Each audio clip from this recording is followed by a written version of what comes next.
قدرمنو بیا هرکلی او بیا تاسو ټولو ته ستړي مه شئ وایم. پروګرام ادبزار دی، زه ستاسو کوربه یم ثاقب افریدی.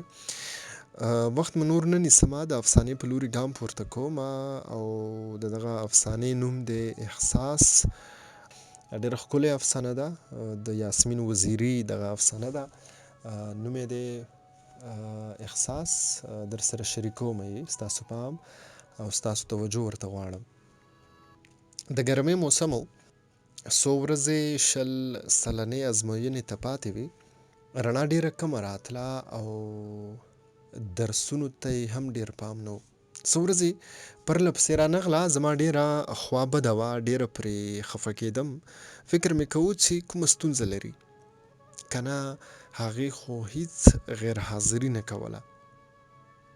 څو ورځې وروسته راغله، خو رڼا هغه پخوانۍ رڼا نه وه، ډېره ناهیله وه، ډېره ناامیده وه. هغه مسکا یې په شونډو نه وه چې د سلام ورکولو سره یې سم په شونډو راتله، خو هېچ چاته یې حال نه ویلو. هر څه یې په خپل زړه کې ساتل. زما حوصله تمامه وه، غوښتل مې په ستونزه یې پوهه شم او مرسته ورسره وکړم، ځکه چې ډېره ښه او نږدې ملګرې مې وه. یوه ورځ چې غلې او مایوسه د ټولګي په کونج کې ناسته وه، ورغلم او ورته مې وویل: رڼا، په تا څه شوي دي؟ ته څه ستونزه لرې؟ ته ولې داسې شوې؟ ته خو داسې نه وې. هغې هېڅ ونه ویل، خو زما ټینګار لا پسې زیات شو. هیله کوم رڼا جانې، یو څه خو راته ووایه چې ولې داسې یې؟ آیا په ما باور نه لرې چې څه نه وې؟ هغې خوارې وویل: نه نه نه نه، په تا ډېر باور لرم، خو ما تر اوسه خپله هم دې پوښتنې ته ځواب نه دی پیدا کړی چې ولې داسې شوم، نو تا ته به څه ووایم؟ ما بیا ټینګار وکړو او هغې وویل: راځه په انګړ کې به کښېنو او هر څه به واورې. دواړه انګړ ته وروتلو او دې خپله کیسه داسې را شروع کړه. ښه مې یاد دي، تېر کال همدا شپې ورځې وې چې نه پوهېږم په ما څه شوي وو. یو عجیبه احساس راته پیدا شو چې هېڅکله هم له داسې احساس سره نه وم مخامخ شوی. یو داسې احساس را سره مل و چې اوس یې را یاد کم، زړه مې په سینه کې په ټوپونو شي او اوښکې مې په سترګو کې سیلاب جوړ کړي.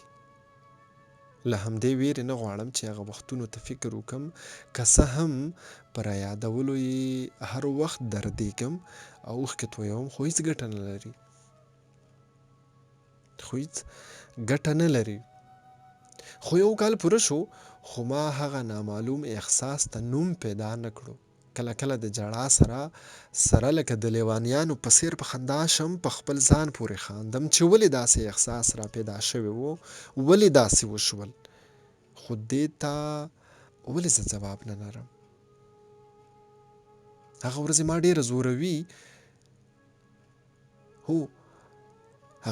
ډېره دردوي چې زما په زړه کې وړې هیلې پیدا شوې وې. واړه خوبونه مې خپل ژوند او راتلونکي مستقبل ته لیدل.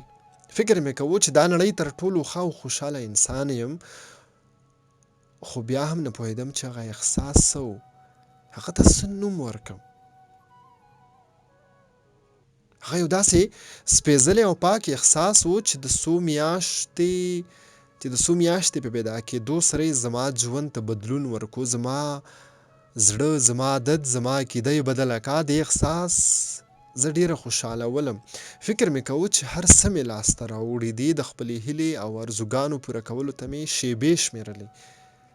خپل راتلونکي ته مې خوبونه لیدل، خو دا هر څه فقط یو خوب پاتې شو او هېڅکله خپل ارمان ته ونه رسېدم، ځکه چې هغه صرف یو احساس و.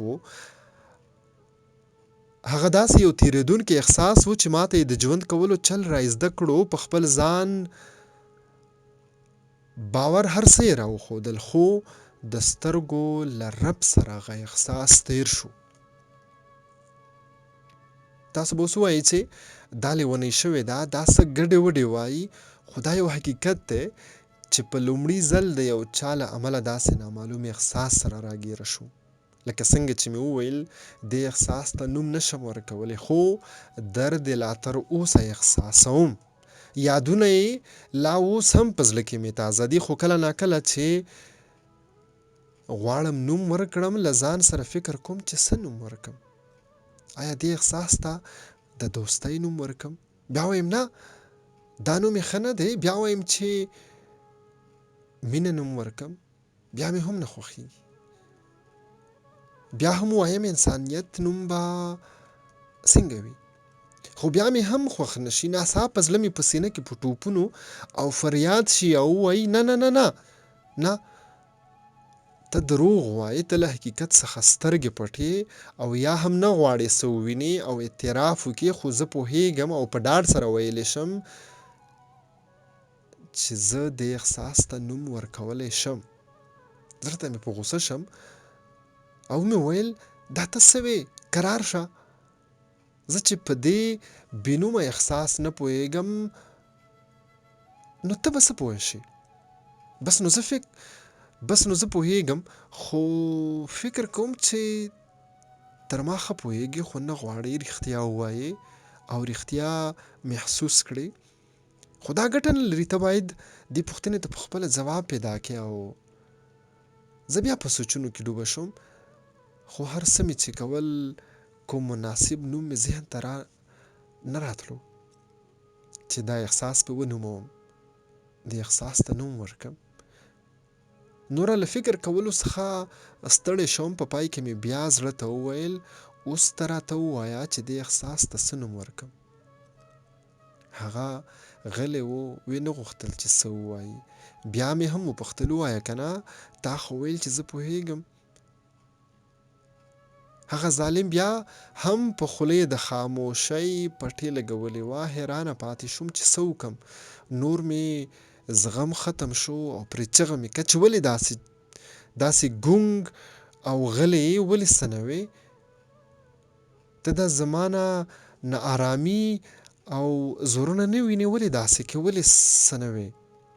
آخر په خبرو راغی او په لړزان اواز یې راته وویل ته هم زما دا زخمونه او داغونه نه وینې چې په ما داسې چغې وهې؟ خو خیر زه به په خپل دردونو او زخمونو پسې نه ګرځم، غواړم هر څه درته رښتیا ووایم. دې احساس ته مینه وایي. غوږونه مې د دې کلمې د اورېدلو توان نه درلود. ژبه مې بنده کېده، په ټول وجود مې لړزان خور شو. په ډېره وارخطایۍ سره مې وویل ته څه وې مینه؟ نه دا شی نشي کېدی، دا امکان نه لري، دا احساس ته د مینې نوم نشم ورکولی. او دا ځل زړه مې ماته په غوسه شو او ویل ته دروغ وې، اصلا ته له حقیقت ویلو څخه ویره لرې، نه غواړې چې رښتیا ووایې، خو کولی شې چې د وجود بل غړي څخه وپوښتې چې دې احساس ته څه وایي. زما نه لاره ورکه وه، نه پوهېدم چې څه وکړم او ناچاره وم چې خپل جواب باید ترلاسه کړم. د خپل وجود له غړو څخه مې پوښتنې پیل کړې. ځینو به یوه خبره کوله او ځینو بله، خو کله چې د سترګو وار راورسېدو نو په ډېرې ناهیلۍ مې ترې وپوښتل تاسو ووایئ دې احساس ته څه وایي؟ یوازې په تاسو اعتبار کوم، خو هیله کوم رښتیا به راته وایئ. هغوی غلې وې. بیا هم ورته په زارۍ شوم چې خیر دی، هیله کوم ما ته ځواب راکئ. سترګې باڼه ښکته کړل او هېڅ یې ونه ویل.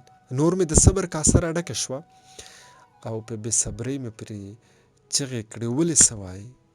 ولې داسې کې؟ په دې خو ستونزه نه حل کېږي چې ښکته وګورئ، خو تاسو باید ما ته جواب راکئ. هله زر کوئ. سترګو له پورته کولو سره سم د اوښکو باران جوړ کړو. داسې تړمې اوښکې یې تویولې چې تا به ویل کوم سیلاب را روان دی. ما ترې بیا وپوښتل دا تاسو ولې څه نه وایئ؟ یو څه خو باید ووایئ چې دې احساس ته څه نوم ورکړم.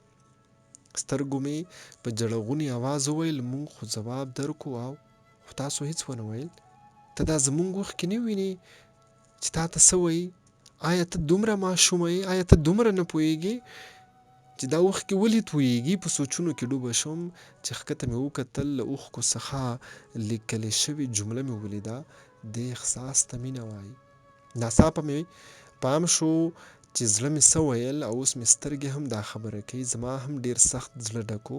په ګډه مو ډېر وژړل او زړونه مو خالي کړل، خو په دې خوار او ساده صورت مې ډېر وژړل چې ولې دومره ساده او خوش باوره وم چې د یو چا له دروغو خبرو څخه دا احساس را پیدا شو چې زه یې په نیمه لار کې یوازې پرېښودم. هغه وختونه ما ډېر زوروي چې ولې مې په یو داسې چا باور وکړو چې دومره زر یې رانه مخ واړاوه او لاړو. هو، دواړه د یو بې وفا او دروغجن ملګري په څېر ماته یې دوکه راکړه او زه یې په نیمه لار کې یوازې پرېښودم او ولاړم. زه یې خپله وفا نه یې خپله وفا را سره وکړه او نه یې احساس. اوس نو زه هم له دواړو څخه کرکه لرم. د رڼا په سترګو کې د اوښکو باران پیل شو، داسې اوښکې چې تا به ویل د کوم سیلاب د راتلو علامې ورکوي. زه یې هم ډېره خفه کړم خو ما هیڅ مرسته ورسره نشوه کولی، څنګه چې رڼا اوس په داسې نامعلوم تورتم کې ډوبه وه چې راوتل یې اسان کار نه و. هغې داسې داغ په زړه خوړلی و چې تر ډېره وخته بخښه نه شي او هر وخت به یې درد احساسوي.